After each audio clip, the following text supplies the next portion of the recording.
Hello, I'm Debra from the Cullman County Public Library, and I'm reading to you today. I'm reading a story called Wash Day by Barbara H. Cole. Ms. Et worked at most of the houses in the neighborhood, doing what people needed done. She helped some people weed gardens or rake leaves. She cleaned houses too, but she came to our house to wash clothes. Mama dreamed about a washing machine, but they cost more money than we had. It was fine with me because of all the ordinary days, other than Christmas or school being out, wash day was the best of all. Miss Et came early because the washing took most of the day, and she was better than any old washing machine. She built her own fire around the wash pot. I know what kind of fire I like, she said, so I lay my own wood. She filled the big black pot with water. As soon as it boiled, she dropped in the dirty clothes and pushed them under the bubbling water with a long stick, worn smooth by many wash days.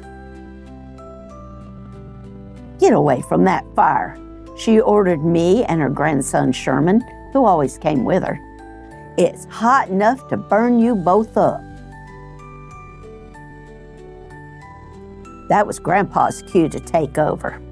Come over here out of Et's way, he said. I have things to tell you. He was old and worn out, he said, but Sherman and I thought he was just right. To keep us out of Miss Et's way and the fire, he told us stories about being in the army when he was young and playing his trumpet all over the world. Sherman liked music better than anything, maybe as much as Grandpa. He was happy as a lark when Grandpa played the trumpet instead of talked about it. He was even happier when Grandpa made him a reed flute and taught him to play taps. Sometimes when I played taps in the army, a fog lay in the valleys in the early morning, and I'd blow so hard I'd blow that fog over the mountains, every wisp of it, he said. Every wash day, Grandpa played Amazing Grace because it was Miss Et's favorite song. He'd drag the notes out long and slow, maybe to make it last longer. Miss Et stopped her washing and leaned for a few minutes on that stern stick, listening. When the song ended, she'd wipe her eyes on the corner of her apron and get back to her work.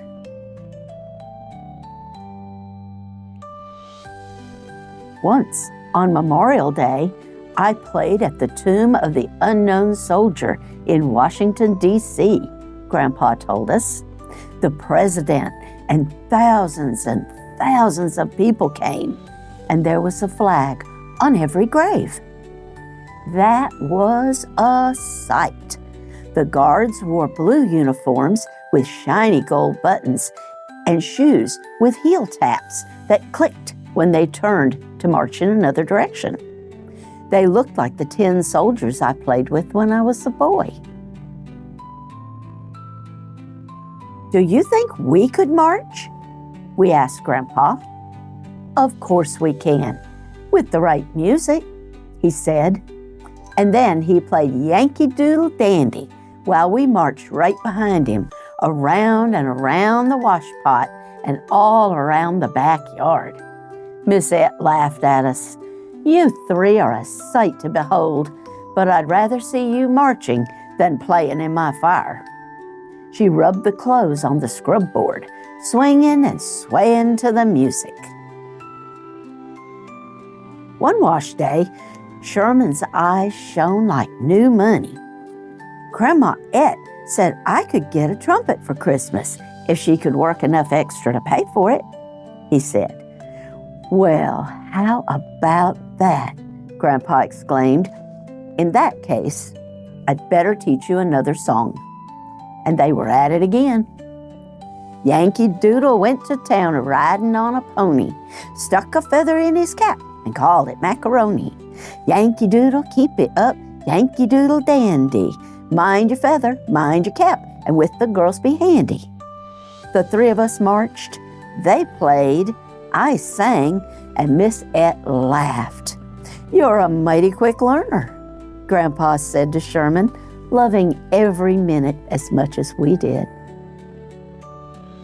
Sherman could play Amazing Grace on his reed flute by the time summer turned to cool nights and colored leaves, and people were lighting fires to keep warm.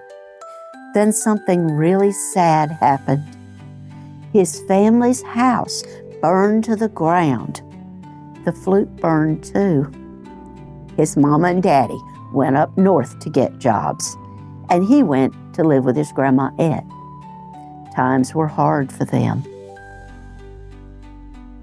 Not long after Sherman's house burned, Grandpa had a stroke and couldn't use his left arm.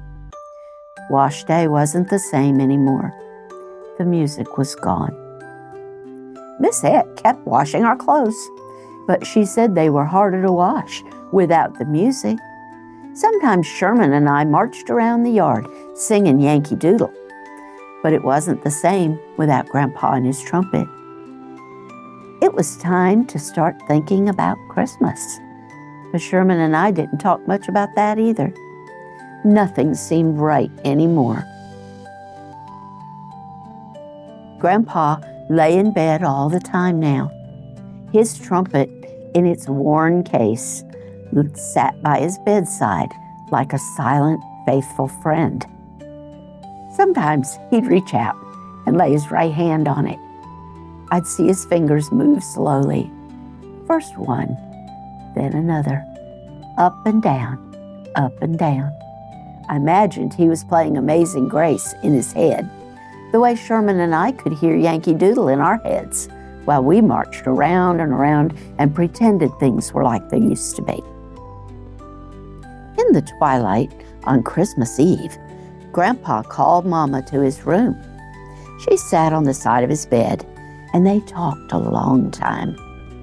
Then she walked to Miss Et's house to tell her Grandpa wanted to see her right away.